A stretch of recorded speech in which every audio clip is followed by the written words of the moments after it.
Hello everyone, this is Attack the Backlog, the podcast where I, Marc, tries to make a dent in their backlog one game at a time. This is episode 19, Call of Duty Ghosts. Now I know what you're thinking. Call of Duty meets Ghostbusters? That sounds crazy, but where do I sign up? Well, let me tell you something. Where you sign up is in Nowhere Land, because that's not what this is. There are no Ghostbusters in Call of Duty Ghosts. There are no ghosts, not real ghosts. Not the kind of ghosts that go boo in the night.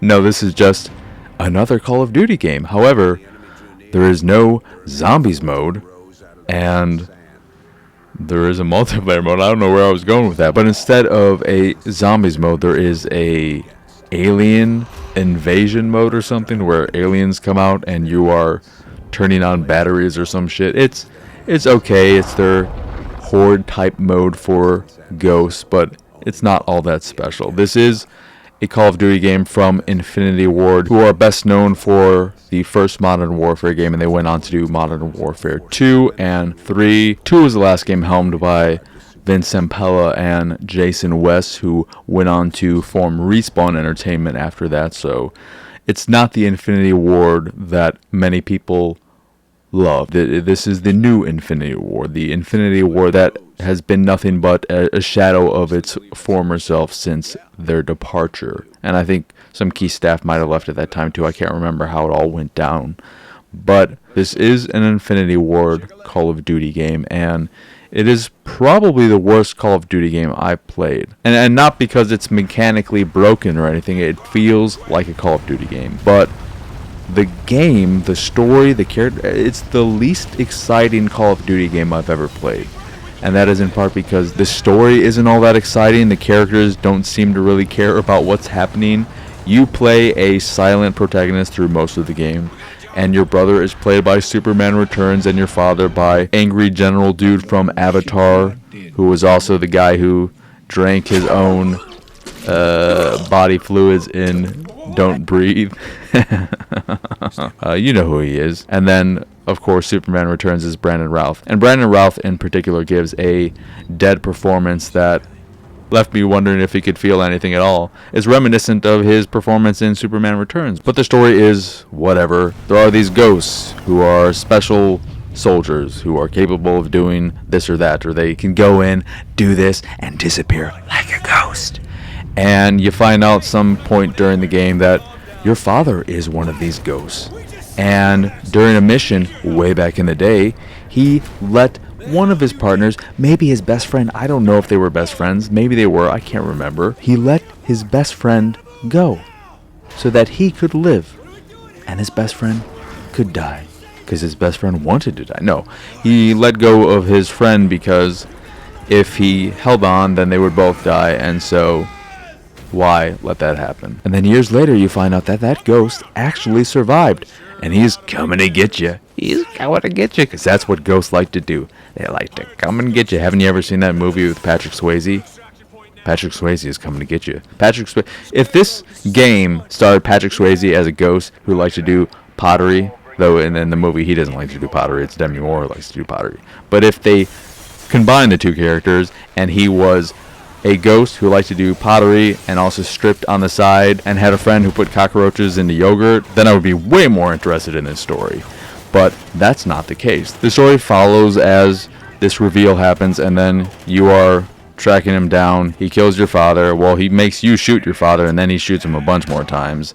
And then you're like, oh, we gotta go get this guy because he killed our father. And then you go with the other ghosts, and you're hunting them down, and there's some space bits and like a satellite that shoots lasers down to Earth and blows shit up, and it's all well and good, and then it ends, and you're like, okay, that's how it ends, I guess, and credits roll, and then it goes back to the game, and you're like, what's going on? And then you're just sitting there with your controller on the table waiting for something to happen. You're like, are the credits going to come up again? Is something going to happen? And then you're like, well, I guess I might as well just pick up this controller and move a button. And then you look to the left and nothing happens. And you look to the right, and then, oh god, the ghost, he's still alive. He's somehow still alive.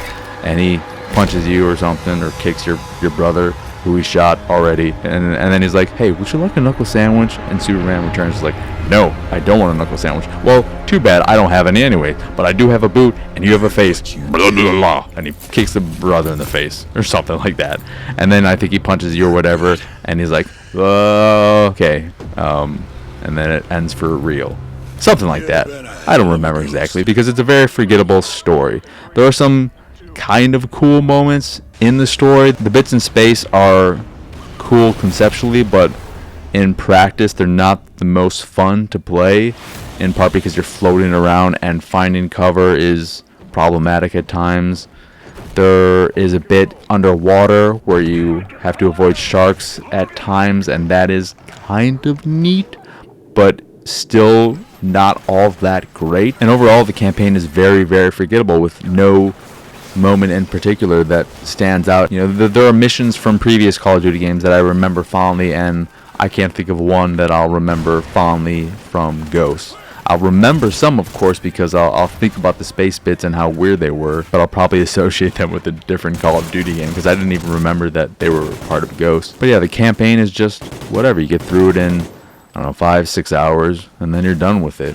If you want to play online, there is still a small community, at least on Xbox One, of about 250 or so people. And the weird thing about that is I jumped into a multiplayer match. Everyone else was around level 50 to 100 or whatever the cap is. And I was the best player on either team. At the beginning of the match, I got 7 kills in a row without dying. And I don't know what was going on, because I wasn't familiar with the map and I didn't know what the perks I had did. I had something where I could drop a radar on the ground, and I'm not sure what that did. I can get a dog who would hang out with me, and then there was something else, and I don't know what that was either. But I did very well, and it was really weird because, like I said, it was my first and last time playing Ghosts Online. And then I did play the Alien Horde Invasion mode, which is okay, I guess, but it is not as fun as zombies. And I say that as someone who isn't the biggest fan of zombies, but if I had the option to play Alien Invasion or zombies, I would 100% always pick zombies. But that's Call of Duty Ghosts. It still looks okay. It's not gonna take your breath away. But what game takes your breath away? I don't know why I use that particular phrase.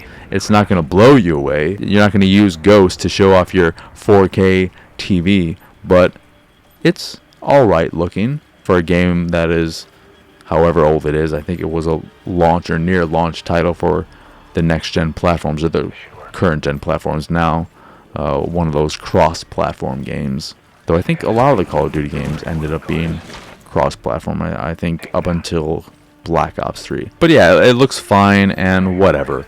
It has its short campaign, which is forgettable, and it has its multiplayer, which is still fun because the core mechanics of Call of Duty are fun. So it still feels good, but when there are so many Call of Duty games out there, if you haven't played other ones, there's no reason to go back to Ghosts over any other Call of Duty game. I can't think of a Call of Duty game I liked less than Ghosts. I think some people might say Call of Duty 3, but I remember enjoying Call of Duty 3. And I can't say that about any of my time with Ghosts. Another thing about Ghosts is that I don't know if I was just losing my mind, but I feel like a lot of the enemies, when you shot them and didn't kill them, they would go into an animation where if you kept shooting them, they wouldn't take any damage, and then you would just have to wait for them to stop moving before they would take damage again. I'm sure this isn't the case, because that would be ridiculous, but I don't know. I felt like that was the case on many occasions, but whatever. It's a game. You can get it regularly for like $4, so if you are itching for a Call of Duty game and you only have $4, you can get Ghosts, I guess. I own it on PlayStation 4 and Xbox One and 360, and I think that's it. I don't think I have it on PS3, but I picked it up multiple times because it cost a handful of dollars, and I was like, I'm gonna play this game multiple times. I'm gonna get achievements on this platform and this one, and then I'm gonna get trophies because I don't even care about trophies, but it's a few dollars, so why don't I do it? That's just me making the best life choices out there. Anywho, that will do it for this here episode of Attack the Backlog. Once again, I am your host, Marc. Y'all can find me on Twitter and pretty much everywhere at PXSausage. The site is, of course, pixelatedsausage.com, where you can find this podcast and the Pixelated Sausage podcast, which are both available on podcast services across the globe, like Stitcher Radio, Google Play, Apple Podcasts, and Spotify. And if you'd like to watch the video version of this here show or the Pixelated Sausage podcast, you can go over to youtube.com/pixelatedsausage and watch both of them there, along with some anime reviews and what have you. And if you'd like to check out the art I make, you can go over to pxsart.com. If you see something you like, click the link and it'll take you to where you can purchase a print of the piece you fancy. And if you fancy the site in general and anything that we do, please go over to patreon.com/pxs and support us that way. As always, thank you for watching or listening. I hope you enjoyed this here episode, and I hope you have a wonderful, wonderful rest of your day. What matters is a decade ago you left me to die in this city.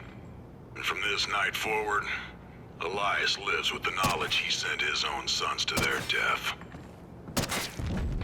Let's set up. Let's move!